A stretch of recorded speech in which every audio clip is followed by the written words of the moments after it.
आगे बढ़ेंगे और मौसम की सूरत हाल की बात करें तो मुल्क भर का मौसम ठंडा ठार हो गया। महकमा मौसमियात ने खैबर पख्तूनख्वा में पोलिंग डे पर बारिश और बर्फबारी की पेशगोई कर दी।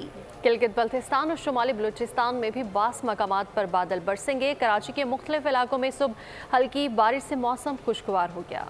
मुल्क में जाड़ा जोबन पर, बारिश और बर्फबारी के बाद ठंड बढ़ गई। महकमा मौसमियात ने खैबर पख्तूनख्वा में पोलिंग डे पर बारिश और बर्फबारी की पेशगोई कर दी। PDMA ने अलर्ट जारी कर दिया। बालाई इस्लाम में शदीद सर्दी और मतला अबर आलूद रहेगा। मूसलाधार बारिशों के बायस नदी नालों में तुगयानी का खदशा, बर्फबारी से लैंड स्लाइडिंग और राब्ता सड़कें बंद होने का खतरा है। जियारत में एक बार फिर रुई के गाले बरस पड़े, हर सू चांदी बिखर गयी। गिलगित बल्तिस्तान में भी पहाड़ों ने सफेद चादर ओढ़ ली। आजाद कश्मीर में हर तरफ बर्फ ही बर्फ।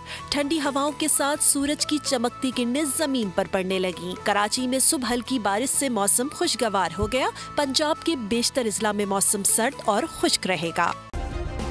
सब्सक्राइब करें और बेल दबाएं ताकि कोई खबर रह न जाए।